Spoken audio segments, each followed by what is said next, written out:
ಭಗವದ್ಗೀತೆ ಅಧ್ಯಾಯ 7 ಜ್ಞಾನ ವಿಜ್ಞಾನ ಯೋಗ ಭಗವದ್ಜ್ಞಾನ ಶ್ಲೋಕ 6 ಏತದ್ಯೋನೀನಿ ಭೂತಾನಿ ಸರ್ವಾಣೀತ್ಯುಪಧಾರಯ ಅಹಂ ಕೃತ್ಸ್ನಸ್ಯ ಜಗತಃ ಪ್ರಭವಃ ಪ್ರಲಯಸ್ತಥಾ. ಅನುವಾದ: ಸೃಷ್ಟಿಯಾದ ಎಲ್ಲ ಜೀವಿಗಳಿಗೂ ಈ ಎರಡು ಪ್ರಕೃತಿಗಳೇ ಮೂಲವಾಗಿರುತ್ತೆ. ಈ ಜಗತ್ತಿನಲ್ಲಿ ಭೌತಿಕವಾದ ಮತ್ತು ಆಧ್ಯಾತ್ಮಿಕವಾದ ಎಲ್ಲದರ ಮೂಲವೂ ಅಂತ್ಯವೂ ನಾನೇ ಎಂದು ತಿಳಿದುಕೋ ಅರ್ಜುನ ಅಂತ ಕೃಷ್ಣನು ಹೇಳಿದನು. ಇದರ ಭಾವಾರ್ಥ: ಅಸ್ತಿತ್ವದಲ್ಲಿರುವುದೆಲ್ಲ ಜಡ ಮತ್ತು ಚೇತನಗಳಿಂದ ಉತ್ಪನ್ನವಾದದ್ದು. ಚೇತನವು ಸೃಷ್ಟಿಯ ಮೂಲ ಕ್ಷೇತ್ರ.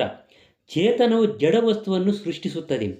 ಚೇತನವು ಜಡ ವಸ್ತುವಿನ ಬೆಳವಣಿಗೆಯ ಒಂದು ನಿರ್ದಿಷ್ಟ ಘಟ್ಟದಲ್ಲಿ ಸೃಷ್ಟಿಯಾದದ್ದಲ್ಲ.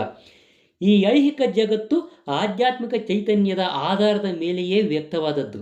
ಜಡ ವಸ್ತುವಿನಿಂದಾದ ದೇಹವು ಬೆಳೆಯುವುದಕ್ಕೆ ಜಡ ವಸ್ತುವಿನಲ್ಲಿ ಚೇತನವಿರುವುದೇ ಕಾರಣ. ಮಗುವು ಕ್ರಮಕ್ರಮವಾಗಿ ಬಾಲ್ಯ ಮತ್ತು ಯೌವನಗಳಿಗೆ ಬೆಳೆಯುತ್ತದೆ. ಇದಕ್ಕೆ ಕಾರಣ ಶ್ರೇಷ್ಠ ಶಕ್ತಿಯಾದಂತಹ ಆತ್ಮವು ಇರುವುದು. ಇದೇ ರೀತಿಯಲ್ಲಿ ಈ ಬೃಹತ್ ವಿಶ್ವದ ಅಭಿವ್ಯಕ್ತಿಯು ಬೆಳೆಯುವುದು ಪರಮಾತ್ಮನಾದ ವಿಷ್ಣುವು ಇರುವುದರಿಂದ.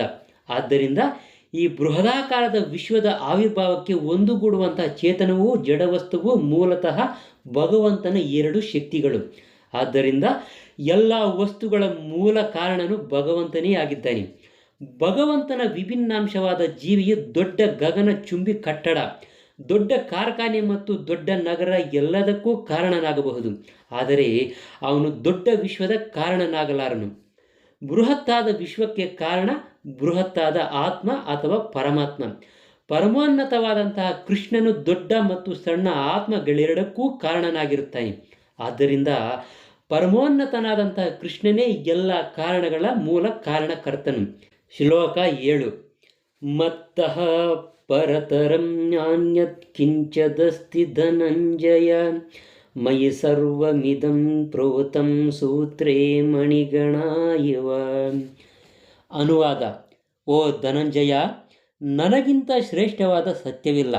ಮಣಿಗಳನ್ನು ದಾರದಲ್ಲಿ ಪೋಣಿಸಿದ ಹಾಗೆ ಎಲ್ಲವೂ ನನ್ನನ್ನೇ ಅವಲಂಬಿಸಿರುತ್ತದೆ. ಇದರ ಭಾವಾರ್ಥ: ಪರಮ ಪರಾತ್ಪರ ಸತ್ಯವು ಸಾಕಾರ ರೂಪವೇ ಅಥವಾ ನಿರಾಕಾರ ರೂಪವೇ ಎನ್ನುವ ವಿಷಯದಲ್ಲಿ ಸಾಮಾನ್ಯವಾಗಿ ವಿವಾದಗಳಿವೆ. ಭಗವದ್ಗೀತೆಯ ಮಟ್ಟಿಗೆ ಪರಾತ್ಪರ ಸತ್ಯವು ದೇವೋತ್ತಮ ಪುರುಷನಾದ ಶ್ರೀಕೃಷ್ಣನೇ ಆಗಿದ್ದಾನೆ. ಈ ಅಂಶವನ್ನು ಅದು ಹೆಜ್ಜೆ ಹೆಜ್ಜೆಗೂ ದೃಢಪಡಿಸಿದೆ. ಅದರಲ್ಲಿಯೂ ಈ ಶ್ಲೋಕದಲ್ಲಿ ಪರಾತ್ಪರ ಸತ್ಯವು ಒಬ್ಬ ವ್ಯಕ್ತಿ ಎನ್ನುವುದನ್ನು ಒತ್ತಿ ಹೇಳಿದೆ. ದೇವೋತ್ತಮ ಪರಮ ಪುರುಷನೇ ಪರಮ ಪರಾತ್ಪರ ಸತ್ಯ ಎಂದೇ ಬ್ರಹ್ಮ ಸಂಹಿತೆಯು ಕೂಡ ಸಾರಿದೆ. ಈಶ್ವರ ಪರಮಃ ಕೃಷ್ಣ ಸಚ್ಚಿದಾನಂದ ವಿಗ್ರಹ. ಅಂದರೆ ಪರಮ ಪರಾತ್ಪರ ಸತ್ಯನಾದ ದೇವೋತ್ತಮ ಪುರುಷನು ಶ್ರೀಕೃಷ್ಣನೇ. ಅವನೇ ಆದಿಪುರುಷ. ಅವನೇ ಎಲ್ಲ ಆನಂದದ ಭಂಡಾರವಾದಂಥ ಗೋವಿಂದ ಮತ್ತು ಪೂರ್ಣ ಜ್ಞಾನಾನಂದದ ನಿತ್ಯ ಸ್ವರೂಪ. ಪರಮ ಪುರುಷನೇ ಪರಾತ್ಪರ ಸತ್ಯವು, ಎಲ್ಲ ಕಾರಣಗಳ ಕಾರಣನು ಎನ್ನುವ ವಿಷಯದಲ್ಲಿ ಈ ಅಧಿಕೃತರು ಸಂಶಯಕ್ಕೆ ಎಡೆಯನ್ನೇ ಕೊಡುವುದಿಲ್ಲ. ಆದರೆ ನಿರಾಕಾರವಾದಿಗಳು ಶ್ವೇತಾಶ್ವತರ ಉಪನಿಷತ್ತಿನಲ್ಲಿ ಹೇಳಿರುವಂತೆ ವೇದದ ಪಾಠದ ಆಧಾರದ ಮೇಲೆ ಹೀಗೆ ವಾದಿಸುತ್ತಾರೆ. ತಥೋ ಯದ್ ಉತ್ತರತರಂ ತದ್ ಆರೋಪಂ ಅನಾಮಯಂ ಯ ಏತದ್ ವಿದುರ್ ಅಮೃತಾಸ್ತೆ ಭವಂತಿ ಅತೇತರೆ ದುಃಖಂ ಏವಾಪಿಯಂತಿ. ಐಹಿಕ ಜಗತ್ತಿನಲ್ಲಿ ವಿಶ್ವದಲ್ಲಿರುವ ಆದಿಜೀವಿಯಾದಂಥ ಬ್ರಹ್ಮನನ್ನು ದೇವತೆಗಳು, ಮನುಷ್ಯರು ಮತ್ತು ಕೆಳವರ್ಗದ ಪ್ರಾಣಿಗಳಲ್ಲಿ ಅತಿ ಶ್ರೇಷ್ಠ ಎಂದು ತಿಳಿಯುತ್ತಾರೆ. ಆದರೆ ಬ್ರಹ್ಮನ ಆಚೆ ದಿವ್ಯನಿದ್ದಾನೆ. ಅವನಿಗೆ ಭೌತಿಕ ರೂಪವಿಲ್ಲ. ಅವನು ಎಲ್ಲ ಐಹಿಕ ಕಲ್ಮಶದ ಅಂಟಿನಿಂದ ಮುಕ್ತನಾಗಿರುತ್ತಾನೆ. ಯಾರು ಅವನನ್ನು ಅರಿಯುತ್ತಾರೋ ಅವರು ಅಲೌಕಿಕರಾಗುತ್ತಾರೆ. ಆದರೆ ಅವನನ್ನು ಅರಿಯದವರು ಐಹಿಕ ಜಗತ್ತಿನ ಕ್ಲೇಶಗಳನ್ನು ಅನುಭವಿಸುತ್ತಾರೆ. ನಿರಾಕಾರವಾದಿಯು ಆರೂಪಂ ಎನ್ನುವ ಶಬ್ದಕ್ಕೆ ಹೆಚ್ಚು ಒತ್ತು ಕೊಡುತ್ತಾನೆ. ಆದರೆ ಈ ಆರೂಪಂ ನಿರಾಕಾರವಲ್ಲ. ಅದು ಬ್ರಹ್ಮ ಸಂಹಿತೆಯಲ್ಲಿ ಉದ್ಧರಿಸಿ ಮೇಲೆ ಹೇಳಿದ ಮಾತುಗಳಲ್ಲಿ ವರ್ಣಿಸಿದಂತೆ ನಿತ್ಯಾನಂದ ಸ್ವರೂಪದ ದಿವ್ಯ ರೂಪವನ್ನು ಸೂಚಿಸುತ್ತದೆ. ಶ್ವೇತಾಶ್ವತರ ಉಪನಿಷತ್ತಿನ ಇತರ ಶ್ಲೋಕಗಳು ಇದನ್ನು ಹೀಗೆ ಸಮರ್ಥಿಸುತ್ತವೆ.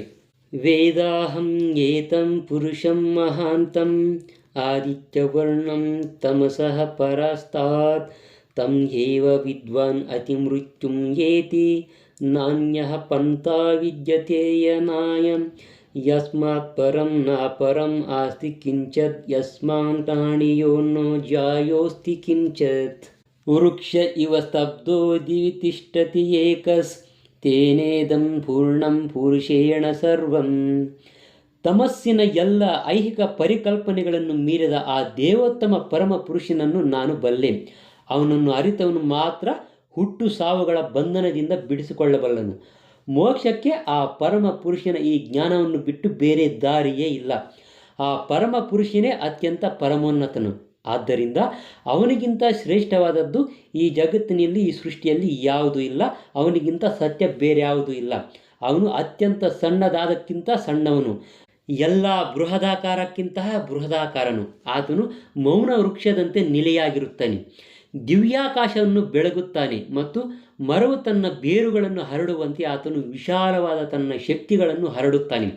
ಈ ಶ್ಲೋಕಗಳಿಂದ ದೇವೋತ್ತಮ ಪರಮ ಪುರುಷನು ಪರಮ ಪರಾತ್ಪರ ಸತ್ಯ, ಐಹಿಕವೂ ಆಧ್ಯಾತ್ಮಿಕವೂ ಆದ ಅವನ ವಿವಿಧ ಶಕ್ತಿಗಳಿಂದ ಆತನು ಸರ್ವವ್ಯಾಪಕನು ಎಂದು ನಿರ್ಣಯಿಸಬಹುದು.